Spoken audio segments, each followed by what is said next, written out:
नमस्कार बच्चों, कैसे हो आप सब लोग? अच्छे हो ना? मैं तृष्णा पर्वतिया स्वनिर्भर प्राथमिक शाला से कक्षा 8 विषय हिंदी की इस वीडियो में आपका स्वागत करती हूँ। बच्चों, हमारी पिछली वीडियो में हमने पाठ कविता 4 उठो धरा के अमर सपूतों पूर्ण किया था। आशा रखती हूँ आपने उसकी टेस्ट भी बहुत अच्छे से दे दी होगी। बच्चों, हमने निबंध भी देखा था, वर्षा ऋतु। आशा रखती हूँ वह निबंध भी आपने अच्छे से उतार लिया होगा और उसकी तैयारी भी कर ली होगी।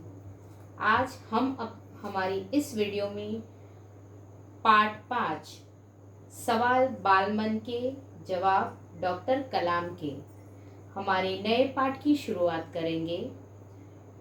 इस पाठ का प्रकार है साक्षात्कार।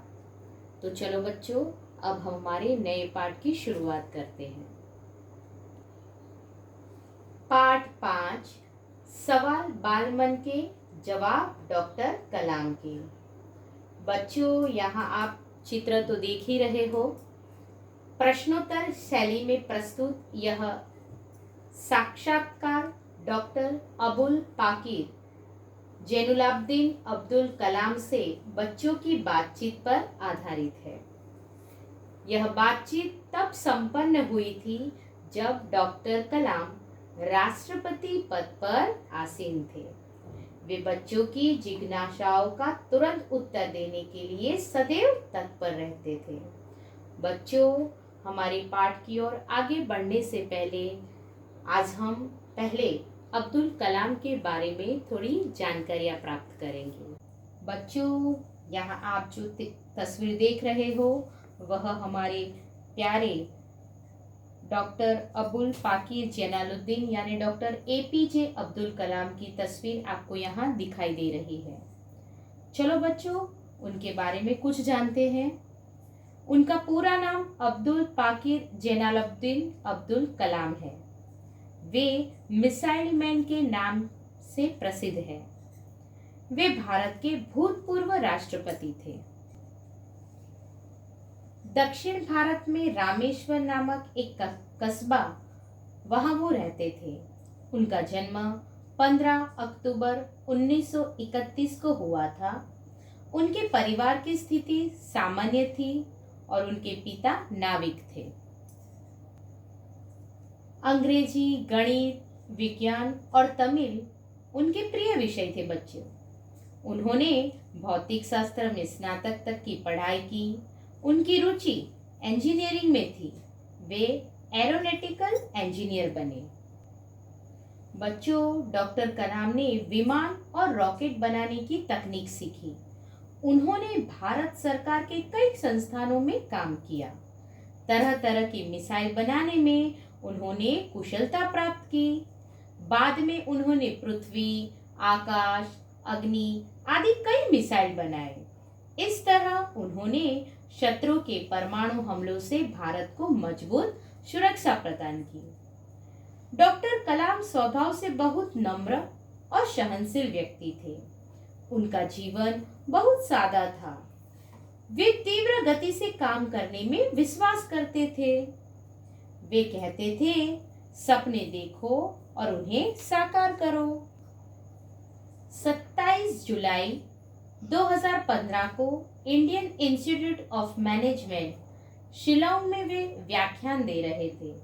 उस समय हार्ट अटैक के कारण अचानक उनका निधन हुआ। तब उनकी आयु 83 वर्ष की थी। भारत माता को अपने इस सपूत पर गर्व है। तो देखा बच्चों, अभी हमने डॉक्टर APJ अब्दुल कलाम के जीवन के बारे में कुछ जानकारी प्राप्त की। अब हम हमारे पाठ की शुरुआत करते हैं। पाठ की शुरुआत करने से पहले पाठ के शब्दार्थ को समझते हैं। तो चलो बच्चों, अब हम हमारे शब्दार्थ को समझते हैं। पहला है जीवंत। जीवंत यानी जीवित, जीता जागता। दूसरा है मातृभाषा। मातृभाषा यानी माँ, परिवार की भाषा। ऐसी भाषा जिसे हम बचपन से बोलते हैं। वैश्विक यानी विश्व संबंधी, बराबर। बृहन यानी बड़ा, महान, भारी। विरासत यानी धरोहर, बराबर। दस्तकार यानी शिल्पकार। दरकार यानी जरूरत। उत्कृष्ट उसका अर्थ होता है उत्तम, श्रेष्ठ। विघ्न यानी बाधा, अड़चन। विघ्न यानी बाधा, अड़चन। पारदर्शी, पारदर्शी यानी जिसके आर पार देखा जा सके उसे पारदर्शी कहते हैं। बहुगुणक यानी बहुत अधिक, बराबर, यानी बहुत अधिक संख्या में। निष्ठा, निष्ठा यानी श्रद्धा, विश्वास। फिर उसके आगे है अनुत्पादक। अनुत्पादक यानी जो कोई उत्पादन न करे उसे अनुत्पादक कहते हैं। अति विशिष्ट, अति विशिष्ट यानी बहुत महत्वपूर्ण। फिर है सामरिक, सामरिक समर या युद्ध से संबंध रखने वाला। खाका, खाका यानी ढांचा, नक्शा, मसौदा, आलेख, बराबर, यह सब उसके अर्थ होते हैं। और है प्रचुर, प्रचुर यानी पर्याप्त। तो देखा बच्चों, आज हमने हमारी इस वीडियो में डॉक्टर एपीजे अब्दुल कलाम के बारे में जानकारी प्राप्त की और पाठ के शब्दार्थ को भी देखा। आपको इस पाठ को अच्छे से एक बार पढ़ना है और शब्दार्थ को अच्छे से अपनी नोटबुक में उतारने हैं। आगे के पाठ को अब हम हमारी आगे की वीडियो में देखेंगे। तो आना बच्चों।